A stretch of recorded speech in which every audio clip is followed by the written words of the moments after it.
Hello guys, welcome back to my YouTube channel. तो आज की इस वीडियो में हम लोग सीखेंगे एक बिजनेस कार्ड बनाना। ये हमारे बिजनेस कार्ड के ऊपर थर्ड वीडियो है। अगर आपने पहले की 2 वीडियो अगर नहीं देखी हैं तो आप जरूर देखें, लेकिन पहले इसी को ही कंटिन्यू करते हैं। तो आइए स्टार्ट करते हैं।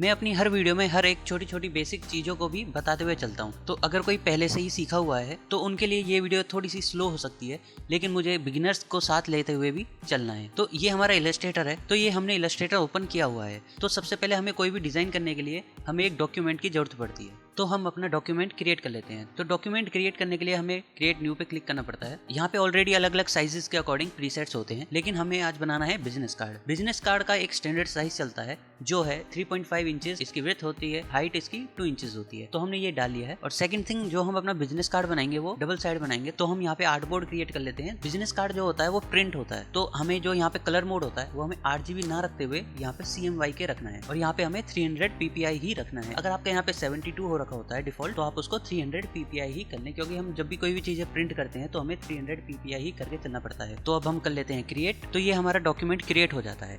हमने यहाँ पे 2 आर्टबोर्ड सेलेक्ट किए थे, इसलिए हमारे यहाँ पे 2 आर्टबोर्ड ही आए हैं। तो सबसे पहले हम लोग यहाँ पे बना लेते हैं अपना फ्रंट।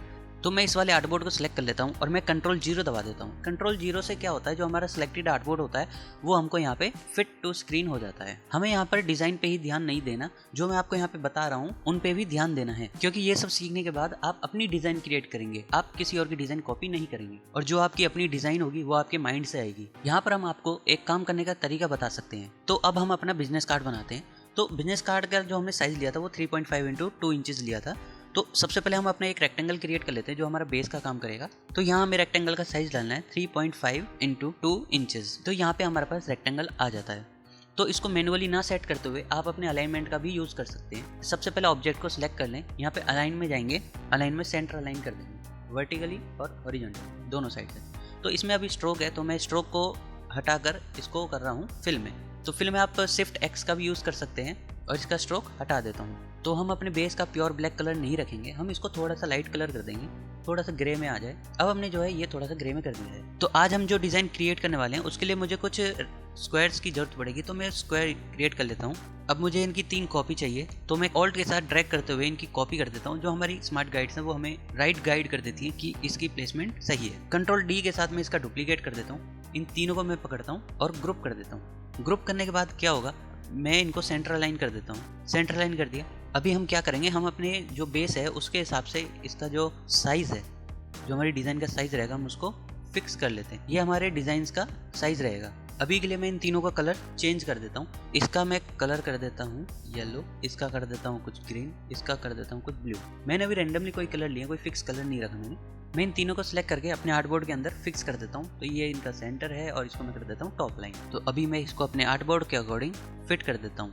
ये मैंने अपने आर्टबोर्ड के अकॉर्डिंग फिट कर दिए हैं। ये मैंने अभी आर्टबोर्ड के अकॉर्डिंग फिट कर दिए हैं। तो सबसे पहले मैं इस ब्लू वाले को पकड़ के यहाँ तक पूरा फिट कर देता हूँ। उसके बाद मैं इस ग्रीन वाले को पकड़ के यहाँ तक फिट कर देता हूँ। उसके बाद हम इस येलो वाले को पकड़ के यहाँ तक फिट कर देते हैं। तो हमने यहाँ तक तो ये काम कर लिया है। तो मैं इन तीनों का सेम कलर कर देता हूँ जो हमने इसका बेस में ले रखा है। सेम कलर लेने के बाद मैं इनका थोड़ा सा लाइट कलर कर देता हूँ। अभी हमने इनका जो है लाइट कलर कर दिया है। इन तीनों को सिलेक्ट करने के बाद मुझे इफेक्ट में जाना है। इफेक्ट में जाने के बाद स्टेलाइज, उसके बाद ड्रॉप शेडो। मुझे इनके ऊपर ड्रॉप शेडो डालनी है, वो भी कौन से एरिया में, जो हमारा ये हमने स्टेप्स बनाए हैं। तो मुझे ये दिखाना है कि ये एक के ऊपर एक पेपर कटिंग रखी हुई है। तो उस चीज़ के लिए मैं यहाँ पे ड्रॉप शेडो का यूज़ कर रहा हूँ। तो अब मैं इनकी वैल्यूज़ पुट कर देता हूँ। मैंने यहाँ पर जो है इनकी वैल्यूज़ डाल दी हैं। जो मुझे यहाँ पे देखने में सही लग रहा था मैंने यहाँ पे उसी हिसाब से वैल्यूज़ पुट कर दी। तो मैं कर देता हूँ ओके। तो अब मुझे ये देखने में हल्का सा ऐसा लग रहा है जैसे कि मैं कोई सीढ़ियाँ चढ़ रहा हूँ। अब मुझे क्या करना है, अपने इस नीचे वाले एरिया पे मैं अपने फर्म का लोगो रखूँगा, और अपने सबसे टॉप वाले एरिया पे हम अपना डिटेल रखेंगे। हम इनकी प्लेसमेंट चेंज भी कर सकते हैं। हम अपना इस वाले एरिया में अपनी डिटेल्स भी रख सकते हैं, और इस वाले एरिया में अपना लोगो भी रख सकते हैं। मुझे यहाँ पर अपनी डिटेल्स रखनी है, तो मैंने डिटेल्स अपनी पहले से ही टाइप करके रखा हुआ है। तो मैं इन डिटेल्स को यहाँ पे लेके आ जाता हूँ। तो मुझे ये यहाँ पे इस हिसाब से सेट करनी है। मैं क्या चाहूँगा, हर एक डिटेल्स के पीछे एक रेड कलर का पैच आ जाए। तो मैं एक पैच क्रिएट कर लेता हूँ। पैच क्रिएट करने के लिए मैं एक रेक्टेंगल का यूज़ करूँगा। इस हिसाब से मैं एक रेक्टेंगल क्रिएट कर लेता हूँ। रेक्टेंगल का कलर मैं अभी के लिए कर देता हूँ रेड। यहाँ पे आप देख रहे होंगे कि हमारा जो टेक्स्ट है वो पीछे आ गया, तो हम कंपेयर कैसे करें। तो मैं यहाँ पे क्या करूँगा, इसको पीछे भेजते हैं। तो मैं इस राइट क्लिक करता हूँ, यहाँ अरेंज में जाके सेंड बैकवर्ड। माउस से बार बार सेंड टू बैकवर्ड करने से अच्छा है मैं शॉर्टकट कीज का यूज़ करूँगा। मैं कंट्रोल और ओपन ब्रैकेट जो पी अल्फाबेट के राइट हैंड साइड में होता है मैं उसका यूज़ करूँगा। मैं जब तक करता रहूँगा जब तक ये हमारे बैक साइड में नहीं आ जाता। तो ये अभी के लिए सही आ गया है। तो अब मैं क्या करूँगा, अब मैं अपने इस रेक्टेंगल का थोड़ा सा साइज हिसाब से सेट कर लेता हूँ। मैं इसको थोड़ा सा इससे बड़ा कर देता हूँ। हमारा जो ये रेक्टेंगल है मैं इसको सभी टेक्स्ट के पीछे यूज़ करना चाहूँगा। उससे पहले मैं इसमें एक डिज़ाइन क्रिएट करना चाहता हूँ। उसके लिए मुझे अपने आइकन्स को थोड़ा सा लेफ्ट हैंड साइड में शिफ्ट करना पड़ेगा। मैं इनको लेफ्ट हैंड साइड में एक बार शिफ्ट कर देता हूँ। इतना डिस्टेंस इनफ है, ठीक है। और मैं अपने टेक्स्ट को भी थोड़ा सा उस साइड कर देता हूँ। और मुझे ऐसा लग रहा है जैसे हमारा ये वाला टेक्स्ट थोड़ा सा इनके हिसाब से डिफरेंट लग रहा है। इसका साइज सेम है बट इसका जो ये फॉर्मेट है ये पूरा कैपिटलाइज में हो रखा है। मैं इसको नॉर्मल कर देता हूँ, ठीक है। मैंने इसका ये साइज़ कर दिया है। तो अगर हम इसमें कुछ भी चेंजेस करते हैं ना पोजीशन में, तो लास्ट में जो हमारा फाइनल आउटपुट होना चाहिए वो हमें हर चीज़ अलाइनमेंट के साथ ही होना चाहिए। अभी के लिए मैं तो हल्का हल्का शिफ्ट कर देता हूँ बट लास्ट में हम अपना हर चीज़ का अलाइनमेंट देखेंगे। तो सबसे पहले तो हम अपने इसका चेंज कर लेते हैं। तो जैसे अगर मुझे यहाँ पे 4 एंकर पॉइंट ऐड करने पड़ेंगे तो मैं एक रूलर लेके आ जाता हूँ यहाँ से और सेकंड वन यहाँ तक। तो मैं इन दोनों रूलर्स को लॉक कर देता हूँ। लॉक करने का वही प्रोसेस होता है, दोनों को सिलेक्ट कर लें और Ctrl+2 प्रेस कर दें। तो ये हमारा लॉक हो गया। अब देखिए मैं इसको सिलेक्ट नहीं कर पा रहा हूँ, थोड़ा सा जूम के साथ काम करना है। तो मैंने प्लस दबाया है। प्लस दबाने के बाद मैं यहाँ पे 4 एंकर पॉइंट ऐड कर देता हूँ। ये मुझे यहाँ पे एक नोटिस आ जाता है, देखिएगा मैं यहाँ पे आ रहा हूँ तो यहाँ पे आ रहा है एंकर। पहले यहाँ पे एंकर नहीं था, मैं दिखा देता हूँ। पहले यहाँ पे मैं आ रहा था, यहाँ पे आ रहा था इंटरसेक्ट। यहाँ पे का मतलब ये होता है जो हमारी ये टॉप लाइन है और ये हमारी हॉरिजॉन्टल जो हमने रूलर यहाँ पे रखा हुआ है, इन यहाँ पे ये लोग इंटरसेक्ट हो रहे हैं और मुझे यहीं पर ही एंकर पॉइंट ऐड करना है। तो मैं यहाँ पे ऐड कर देता हूँ, सेम इसी की तरह है यहाँ पे। तो मैं अपनी लेयर्स में जाने के बाद मैं इनको अनलॉक करके मैं इन दोनों को डिलीट कर देता हूँ। मैंने रूलर डिलीट करे तो मैं डबल क्लिक करके इस रेक्टेंगल के आइसोलेट मोड में आ जाता हूँ। आइसोलेट मोड का क्या होता है कि हम सिर्फ और सिर्फ इसी बॉक्स के ऊपर वर्क कर पाएंगे। हम कहीं भी क्लिक कर ले, हम किसी और पे नहीं छेड़ सकते। तो मुझे इनके एंकर पॉइंट पे काम करना है। तो मैं ये करने के बाद इधर के 2 और इधर के 2 मैं ये दोनों सिलेक्ट कर लेता हूँ और इनको हल्का सा ऊपर शिफ्ट कर देता हूँ। ऊपर भी रख सकते हो, नीचे भी रख सकते हो, जैसे आपको कन्वीनियंट लगे। तो मुझे यहाँ पे ये इतना सही लगा है। तो अब मैं वापस आ जाता हूँ। बाहर डबल क्लिक करके हम बाहर आ सकते हैं। तो अगर हम अभी इसमें अलाइनमेंट चेंज करेंगे तो ये इस वाली लाइन से लेके इस वाली लाइन के हिसाब से अलाइनमेंट करेगा। तो ये हमारे यहाँ पे कुछ ऐसे आ जाएगा और ये यहाँ पे कुछ ऐसा, ठीक है। तो हमें इस हिसाब से नहीं रखना, हमें रखना है कि ये इस हिसाब से यहाँ पे सेंटर रहे और यहाँ पे इस हिसाब से ये सेंटर रहे। तो इसके लिए मैं यहाँ पे क्या करूँगा, फिर से मैं रूलर्स यहाँ पे लेके आ जाता हूँ। रूलर्स का बहुत काम है। एक लाइन मैंने ऊपर रख दी है और दूसरी लाइन मैंने इस लाइन के अकॉर्डिंग रखी है, थर्ड लाइन मैंने इस लाइन के अकॉर्डिंग रख दी है और फोर्थ लाइन मैंने इस लाइन के अकॉर्डिंग रख दी। तो अभी मैं क्या कर लेता हूँ, फर्स्ट और थर्ड का एक ग्रुप बना देता हूँ, सेकंड और फोर्थ का एक ग्रुप बना देता हूँ। तो अब मुझे क्या करना है कि फर्स्ट ग्रुप को पकड़ के अपने आइकन को सिलेक्ट करना है। एक बार मैं इसको रेफरेंस के लिए बता देता हूँ कि मुझे इन गाइड्स के अकॉर्डिंग आइकन को चेंज करना है। तो मैं अलाइनमेंट में जाऊँगा तो यहाँ पे आ जाता है हमारा वर्टिकल सेंटर लाइन। तो मैं ये कर देता हूँ। तो ये हमारा इन दोनों रूलर्स के हिसाब से हमारे आइकन सेंटर में आ गया है। सेम प्रोसेस हम इन रूलर्स में अप्लाई करेंगे। इन दोनों को सिलेक्ट कर लिया है हमने, टेक्स्ट को सिलेक्ट कर लिया है शिफ्ट के साथ, और अब मैं एक बार रूलर्स पे क्लिक कर दे रहा हूँ जिसके अकॉर्डिंग हमें ये करना है। तो सेम वही है, वर्टिकली सेंटर मैंने यहाँ पे ये अप्लाई कर दिया है। ये तरीका मुझे ऊपर के सभी टेक्स्ट में अप्लाई करना है। तो मैं इस रेक्टेंगल को सिलेक्ट करूँगा और इन चारों रूलर्स को सिलेक्ट करूँगा, ऑल्ट के साथ ड्रैग करूँगा मैं ऊपर। अभी मैंने कोई फिक्स साइज नहीं रखा है, मैं अपने अकॉर्डिंग देख रहा हूँ कि इन दोनों का जो गैप रहेगा बीच का वो किस हिसाब से रखना है। तो मैं चाहता हूँ कि इस हिसाब से हो जाए। तो मैं एक कर लिया है और बाकी सब सेम ही गैप से हो, तो उसके लिए मैं Ctrl+D का यूज़ करूँगा, 1 और 2, ठीक है। तो अभी के लिए मैं क्या करूँगा, इनको भी सिलेक्ट करके इनको मैं कर देता हूँ बैक साइड में। कब तक, जब तक हमारा टेक्स्ट फ्रंट में नहीं आ जाता। तो ये मैंने बैक साइड में कर दिए हैं, कॉन्सेप्ट वही रहेगा। बैक साइड में करने के बाद अब हम इसको क्या करेंगे, जितना भी हमारे आइकन्स हैं उसको इसी हिसाब से सेंटर लाइन करेंगे और अपने टेक्स्ट को भी इसके अकॉर्डिंग सेंटर लाइन करेंगे। तो अब मैं इनको सेंटर लाइन कर देता हूँ।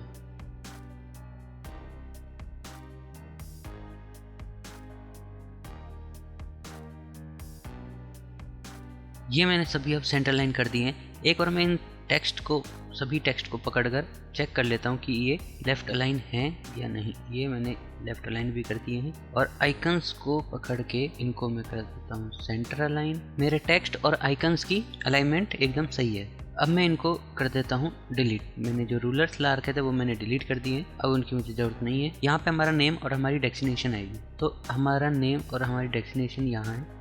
इनको मैं यहाँ पे लेके आ जाता हूँ, पहले छोटा कर देता हूँ इनको। अगर छोटा करें तो एक चीज़ ध्यान से करें कि आप शिफ्ट होल्ड रख के इसको इक्वल प्रोपोर्शन में ही स्मॉल साइज में करें। इसको मैं कर देता हूँ इतना, किस हिसाब से ये बॉक्स और हमारा टेक्स्ट सेंटर अलाइन रहेंगे। और अपने इसका कलर कर देते हैं वाइट। ओके, ये हो गया। अब हम अपना यहाँ पे रख देते हैं लोगो। ये हमारा लोगो है। अब इस लोगो को हम रख देते हैं इधर। बहुत ज़्यादा बड़ा साइज हो रहा है इसलिए हम इसका साइज थोड़ा कम कर। हमारी जो बेस लेयर है और हमारा जो लोगो है, इन दोनों को हम सिलेक्ट करके बेस लेयर के अकॉर्डिंग हम सेंटर लाइन कर देते हैं वर्टिकली।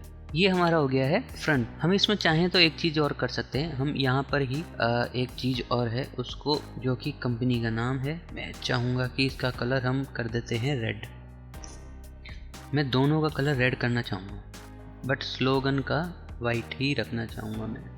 इतना सही लग रहा है। अब मैं इन दोनों को सिलेक्ट करके बेस लेयर के अकॉर्डिंग इनको सेंटर लाइन कर देता हूँ। ठीक है, ये हमारा हो गया। अब बात करते हैं बैक की। बैक में भी वही चीज़ें चलेंगी, हमारा सेम कलर बैकग्राउंड का। ये हमारा हो गया। अब इसको हम चेक कर लेते हैं, सेंटर लाइन ओके। और सेम चीज़ जो हमारा यहाँ पे है, नेम, स्लोगन और हमारा लोगो, सेम चीज़ हम यहीं पे रखेंगे बट थोड़ा सा छोटा। तो हम कर देते हैं सेंट्रल लाइन, लोगों को इतना ही कर लेते हैं। और हमारा जो स्लोगन है हम इसको थोड़ा सा बड़ा कर लेते हैं, स्लोगन और कंपनी नेम, इन दोनों को हम कर लेते हैं बड़ा। ठीक है, इतना इनफ है। अब इस खाली जगह पे हम क्या करेंगे, इस खाली जगह पे हम एक डिज़ाइन क्रिएट करेंगे जो कुछ इस तरीके से रहेगा कि हम रेक्टेंगल ले लेते हैं। शॉर्टकट्स भी याद होने चाहिए, एम दबाने से रेक्टेंगल आता है। यहाँ पे जो हमारी डिज़ाइन है उसके अकॉर्डिंग हम यहाँ पे 5 स्क्वायर्स लेंगे। 1 2 3 4 5, ये हमने 5 यहाँ पे इकट्ठे कर लिए हैं। ठीक है, इसको एक बार के लिए मैं ग्रुप कर देता हूँ सभी को। और यहाँ पे इनका एक बार इनका मैं कलर भी चेंज कर देता हूँ और इनको सेंटर लाइन कर देता हूँ। ठीक है, अब मैं क्या करूँगा, ये मैंने अभी पकड़ के ग्रुप्स कर दिया है, तो मैं इसके आइसोलेट मोड में चला जाऊँगा। अब मुझे इनके जो है एंकर पॉइंट के साथ खेलना है। अब मैं एंकर पॉइंट्स को क्या करूँगा, सेंटर के जो दोनों के एंकर पॉइंट्स हैं उनको मैं पकड़ के शिफ्ट के साथ डाउन करूँगा। ठीक है, तो एक बार और कर लेते हैं। ठीक है, इतना इनफ है। अब ये इतना ही क्यों करा है, क्योंकि अभी हमारा ये स्लोगन जो है इतना ही है। अगर हमारा स्लोगन थोड़ा बड़ा हो जाएगा तो हम इसको ऐसे साइज़ में एडजस्ट कर देंगे। ये मैंने अब जो है बना दी। अब मैं इन्हीं का यूज़ करते हुए इन सभी सेलेक्ट करूँगा, एक लाइन और बना लूँगा।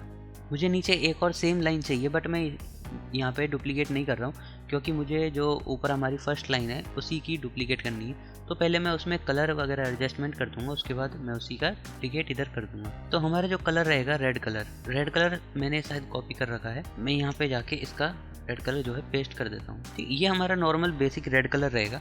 अभी हम क्या करेंगे कि मुझे इसमें और इसमें इसका थोड़ा सा डार्क शेड चाहिए, तो मैं इसी कलर को कॉपी करूँगा और यहाँ पे कलर्स में आने के बाद मैं इसमें हल्का हल्का सा कलर चेंज कर दूंगा। तो ये मैंने इसमें कलर जो है चेंज कर दिया है, थोड़ा सा और कर देते हैं। अब इसमें हम हल्का सा इससे थोड़ा सा डार्कर कलर करेंगे और सेम प्रोसेस हम इन दोनों में भी करेंगे, बट इसमें हम थोड़ा सा इसका लाइट कलर यूज़ करेंगे। तो दोनों सिलेक्ट कर लिए हैं और यहाँ से हम थोड़ा सा लाइट कलर ले लेंगे इसी का, और यहाँ पे आने के बाद हल्का सा और लाइट कलर यूज़ कर लिया। हमारी जो ये वाली लाइन है हम इसी में भी सेम प्रोसेस यूज़ करेंगे, बस हम इसका कलर जो है जो हमारा बीजी का कलर है हम उसी को यूज़ करेंगे, बट उससे हल्का सा डार्कर कलर करना पसंद करेंगे। ये हमने उससे हल्का सा डार्कर कलर कर दिया है। आइसोलेट में जा रहा हूँ, इन दोनों का पकड़ के थोड़ा सा और डार्कर कर देता हूँ, इन दोनों का हल्का सा मैं लाइट कर देता हूँ। जो ये वाला है इसका थोड़ा सा और लाइट कर देता हूँ, ये है इसको मैं थोड़ा सा और डार्क कर देता हूँ। जो हमारी रेड कलर की लाइन थी हम इसी की अब डुप्लीकेट करके इसी का हम नीचे रख देंगे। ये हमने यहाँ पे रख दिया है। इन दोनों कलर्स में हम यहाँ पे